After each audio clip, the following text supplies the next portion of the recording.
In the far, far off times of around 2 weeks ago, I 100%ed Turnip Boy commits tax evasion. But now, in the time we need him the most, Turnip Boy is back. And this time, he's robbing a bank. So, time for a brief recap. In the last game, we followed Turnip Boy on a journey to regain his home after it was seized by Mayor Onion for not paying his taxes. We completed a bunch of quests, including breaking a mafia boss out of jail and subsequently learning our father was a mafia boss as well. We learned that this society of walking, talking vegetation was created as a result of a nuclear bomb being dropped by humans as a result of a pandemic in 2020. And finally, we faced off against Mayor Onion in a final battle. He had risen to a godlike status through obtaining different powerful items around the world and underneath our greenhouse. And then we took him out. And with Mayor Onion out of the way, we thought we were set to live a life in peace. But unfortunately, the god's body came crashing to the ground, fracturing our already struggling society and flung us into a civil war. The dust had settled, but that is when we got the call. The game begins in the flaming ruins of our greenhouse after we killed Mayor Onion. We're receiving a phone call from the very mobster that we broke out in the first game, Dilatini. He's telling us that he has a job offer for us, and with the Civil War just ending, we need some work, so let's go check it out. Dilatini has a very, very interesting offer for us. Now, we don't like him, and he doesn't like us very much at all, but Vegieville has been destroyed after the Civil War and the fall of Mayor Onion, so this is the perfect opportunity for some creative redistributions of wealth to happen. So, Dilatini lets us in on his grand plan to rob the last standing bank in the world. This place has untold riches, and it's ours for the taking if we can get in there, find where they're stashed, and just walk out. It's a pretty easy job. Now, I know you would never do this, but you know when you see people streaming old DS games on YouTube and they've got these weird sidebars on the side? That's kind of what this game reminds me of. I'm not sure why they did this, but it's interesting. You stop to notice it after a while, and it looks fine. We take Dilatini's truck and crash it through the wall of the bank and earn our first achievement, breaking and entering. Here we also meet Stinky. This guy is the Onion, who is the main bad guy of our journey here.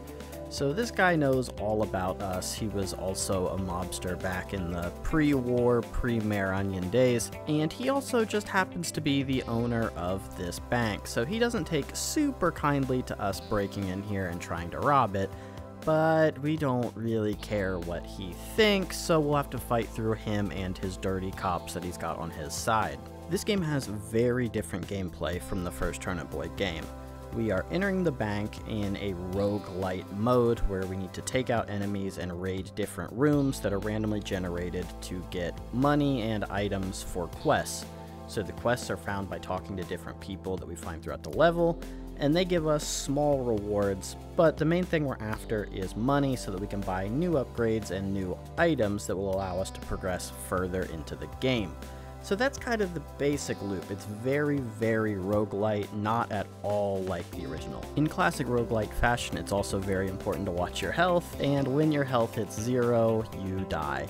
You only get half the money that you collected for that run, and you get brought back to the base with Dilatini. So we failed our first of many runs, but coming back to the base isn't all bad because Dilatini tells us that our overall goal is to find the mysterious motherlode, which is hidden somewhere in the bank. Our base also has a lot of other stuff going for it as well. We have a computer where we can access Greg's List, which is the dark web, where we can buy different items that will help us progress through the game. These are kind of the hard stops of needing to make money. We also have the weapon research cabinet where we can bring guns out of the bank and exchange them for experience, which unlocks new guns, and those guns that we unlock can be put into our inventory to be used for future runs through the bank on this board, which also gives the second achievement, Whoa Guns. We also have Raphael's Steroid Lab, which allows us to, in classic roguelite fashion, buy upgrades after we're outside of our run to improve our future runs, with things like increased damage and increased timer. And the final feature of the base is that Annie, the scientist from the first game, has followed us because Dilatini has paid her off, and now she wants us to take photos of different things to bring back to her. The basic layout of the bank is the same every time you enter it, but the way they work the roguelite elements in is through these elevators. These have random floors that you get per time you load the bank, and these are the primary way that you get your quests and your items for completing quests. The other mechanic we learn about on this run is what happens when your timer runs out. It doesn't immediately kill you, it gives you a GTA style wanted level, and reinforcement cops drop from the ceiling continuously. But despite hitting the time limit, we do manage to make it out on this run, and we earn the achievement Buy Yourself Something Nice for collecting over $1,000 total. We put that $1,000 we just made to work right away, buying a C4 to help us break into future vaults easier, which also earns us the achievement Illegal Goods. After our next run, we managed to come out with an additional weapon that we can put into the weapon research table and break down to get us a little bit of experience and also earn the achievement for science. We also put some of our early game money into our first steroid, the money bag, which increases the amount of money we can hold per mission, and this earns us the achievement Better, Faster, Stronger. So I mentioned that a lot of quests are based on these elevator rooms that we can find. So downside of that is when you're looking for one specific person, sometimes you have a hard time finding them. If you look at this melon, memorize him, because this is the last time we're going to see him for a while, and that is pretty annoying. The next big purchase we make is the pickaxe off the dark web, which we can use to break down some statues that were preventing us from getting further in the level. They do this throughout the game, they're kind of money walling us off, which I think is a good thing overall. After a little bit more exploration, we find the first of the game's bosses. The game has 4 bosses total, and you have to take them out to be able to move into the next section of the game. So this guy is a very American-style potato named Sergeant Yeehaw. And you would think, first boss of the game, a name like Sergeant Yeehaw, this is going to be a pretty easy fight. But it's actually not. He actually manages to kill me on my first attempt, which is kind of nice, actually. In the first Turnip Boy game, I didn't die at all, I think, so coming in here completely unprepared, it was a welcome surprise to be killed here. But you already know that we can't let that one stand, and we've got him on the run back. We take out Sergeant Yeehaw and earn the achievement Down the Rabbit Hole. And an interesting thing we learned here is that when you take out a boss, you can collect their key card to move further into the bank. We use Sergeant Yeehaw's key card to unlock the next area, and we get a call in from Stinky. He tells us that we're entering an area that he calls Seed Stock, which just so happens to be full of freeloaders who happen to be a lot of our friends from the first game. We see the Blueberry, Old Man Lemon, and the Florist Blueberry, who has a very cool quest that we'll get into a little bit later. With our newfound seed stock money, we make our way out of the bank and earn the achievement Rolling in It for collecting $10,000 total throughout our runs. Behind seed stock, we find the second boss of the game, located at the failed festival. We also see some of our pumpkin friends that were giving us riddles in the first game, which is a nice inclusion. So here, Stinky tells us that this was a festival he threw for his crowning achievement, but then this candy apple came in and ruined everything, and he hasn't been able to get rid of the people that are in here, so we can take care of it, or we'll die to the candy apple anyway, and works out for him either way. We don't struggle nearly as much against the sour apple as we did against the first boss. This is probably the easiest boss of the game, I would say, and killing it gets us the achievement Sour Apple, and we also get the blue keycard to continue our journey through the bank. After that run, we get our first introduction to the Shroominati cult. And yeah, you heard that right, they're mushroom Illuminati members. So these guys are actually 4 different mushroom creatures that have different tasks for us, involving breaking furniture and killing specific enemies, and we have to bring them back once we've completed the task to get our reward. And this is another pretty annoying one because we have to find the room after we've completed everything, and this is another kinda grindy situation we'll get into later. We complete a quest for a guy named King Job who knights us, and basically that just changes our little text name when we're having a conversation with somebody, which is an interesting little touch. We're making pretty good money in each of our individual runs now, and we earn the achievement Hiding Your Wealth for escaping the bank with a total of $100,000. On our next run, we come face to face with the third boss of the game, Mecha Chad. So if you don't remember this guy from the first game, he is one of the 3 IRS members who halted a lot of our forward progress in the last game at the order of the mayor.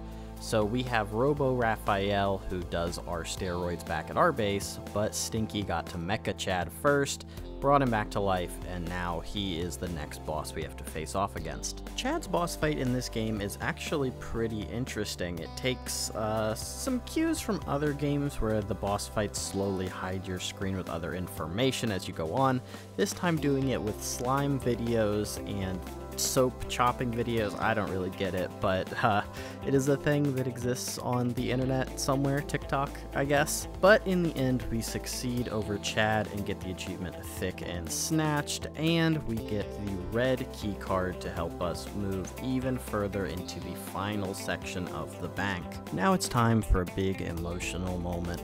Dilatini finally tells us that he hasn't been completely honest with us, and he suspects that Stinky might have actually been the one to kill our father because Stinky took over the bank right after our father passed away, and it was some old mob drama. The drama continues when we meet an elderberry medium who tells us that we have a sister, and she's actually in the bank, but she has passed on, so we need to find her ghost and bring her to the medium so we can communicate. This felt like it should have been a bigger part of the game, and I feel like they kind of missed out here because it's really just this one side quest and not much else. And to add even further to the drama, we finally meet this Kiwi who gives us a Garfield mug to deliver to the sliced watermelon, but as we've covered, it's gonna be a little while before I can find that melon again. Taking a break from the drama, we have finally earned enough money to earn the achievement All Natural for buying out all of Robo Raphael's steroids. Now, it's pretty obvious we need to track down Stinky and get some answers, but first we have to go through the final boss, a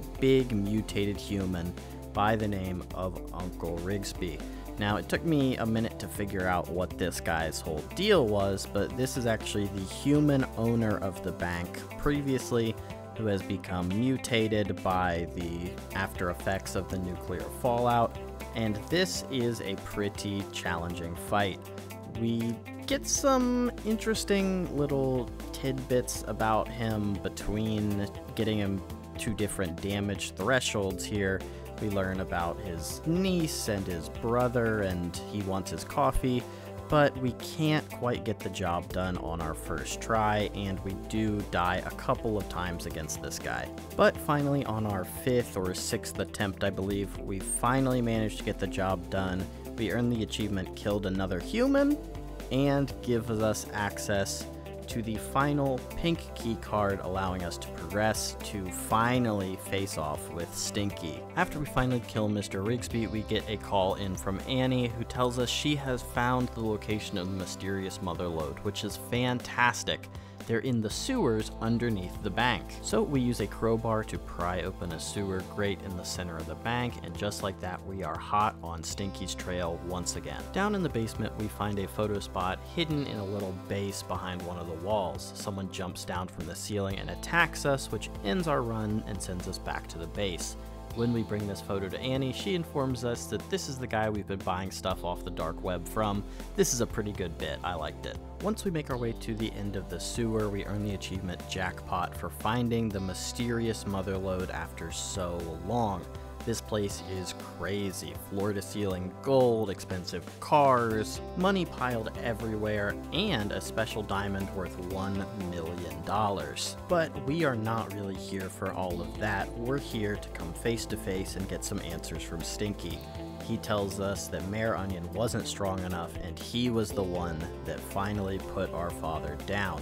And he instructs us to go look at a chest in the corner if we want confirmation. We make our way across the room and open up the chest, and we get our confirmation. We find the mobster hat, the old revolver, and the photo of us and our dad as a young Turnip. And for getting all of these things, we earn the achievement Found Dad's Old Things.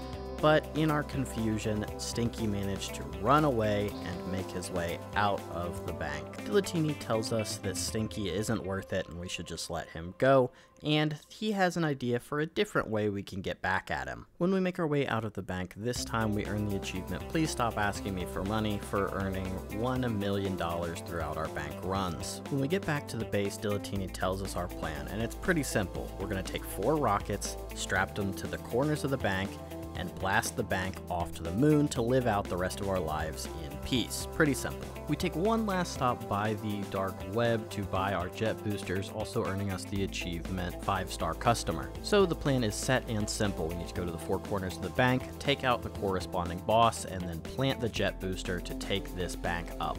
But we have one thing to take care of first. Earlier in the game, the florist gave us a task to find a ring with a big rock on it so that they could propose to their partner, and we do that and they give us the trans rights rock, which was just kind of a cute little thing. But before the proposal can happen, the blueberry florist partner Strawberry asks us to find a ring for them because they just can't wait to propose any longer. We happen to find a ring in Stinky's mysterious motherlode, so we give that to her, and then they both propose at the same time, giving us our final photograph, earning us the achievement photography student, and it's just a very cute wrap up to the first mission we did in the original Turnip Boy game. Very sweet. With that mission done, the sweet times are over, and it's time for us to make our way through the bosses one more time. We take out Sergeant Yeehaw and plant our rocket booster on his throne. We pop by the fairgrounds to take out the candy apple one more time and place the rocket booster down in that room. Meet up with Mr. Rigsby again. This time I actually successfully completed the fight on my first try with our dad's broken revolver. And we have our final showdown with Chad. He was last because I forgot about this fight's existence, unfortunately. But now we have all 4 rocket boosters down in the corners of the bank, and we can successfully press the button to blast us into orbit. But this is where things start to get even more unusual than normal. We meet up with some extraterrestrials, a blueberry, and a version of us, another turnip, and Dilatini's advice is to go take down all of the jet boosters to slow us down and hopefully get rid of them. We also earn the achievement See You Later Space Turnip for entering space, and our mission to shut this down begins. So this is a pretty easy process as well. We have to dodge the space turnip flying around and go back and shut down each of the jet boosters. And then once we've shut those down, we can make our way back to the central terminal and hit the button. But tragedy strikes. They've stalled us long enough to get their death laser charged, but then the final emotional beat. Dilatini tells us it's been a pleasure working with us, and we're the son he wishes he had, but it's time for him and his pickle truck to make the ultimate sacrifice and shoot himself into this evil space creature, taking him out and allowing us to survive in the bank, and we get the achievement, but at what cost? So that's the story of the game. I don't really know where they'll go from here, if they're planning on doing a Turnip Boy 3 set somewhere else, but I think there's avenues they could take with the story that they've built. But that's not really the concern right now. We have 3 achievements left, and it's time for us to wrap those up in the post-game. So the 2 quests we have left at this point are returning to the Shroomminati cult and finding the sliced melon again. But before it's worth it for us to go to the Shroomminati cult, we have to complete the quest and take out 200 peach cops, which is the last of the missions we have left, and I found a decently easy way to farm that here. While farming, we also pull out some extra weapons and earn the achievement 5 head for finally completing our weapon research table. So we have all the tasks done, and all that's left is to farm elevators until we can find the 2 specific rooms that we need. This is a pretty annoying system, but eventually we do manage to track down the melon, and we can finally deliver this Garfield mug to him. Such an easy quest that took so much longer than it needed to. Not that much time in the grand scheme, but longer than it needed to for sure. And in the very same run, we happen to finally find the Shroomminati cult again, where we can turn in our last quest that we have here, earning us the achievement High Fashion for getting all the hats, and Completionist for all other achievements. So how did we do? In the end, it took me 5.6 hours to finish this game, with HowLongToBeat.com listing the Completionist run at about 6 hours. This game is still fairly new, so that time will probably get ironed out to a little bit more specific, but it sounds like we had a pretty comparable experience to what the average player is having at this point. So where do they go from here? They've got options. I would be very interested in seeing a 3rd Turnip Boy game, or if this developer wants to pivot and do something else, I would enjoy that as well. I don't know how well this game does with like the market as a whole. There's a lot of big games coming out recently that are sinking a lot of hours for people, but I have really enjoyed these two games, and I hope they keep going with it. And I also hope that you have enjoyed watching this video and hearing my thoughts on Turnip Boy Robs a Bank, and I hope you'll join me for the next video. See ya!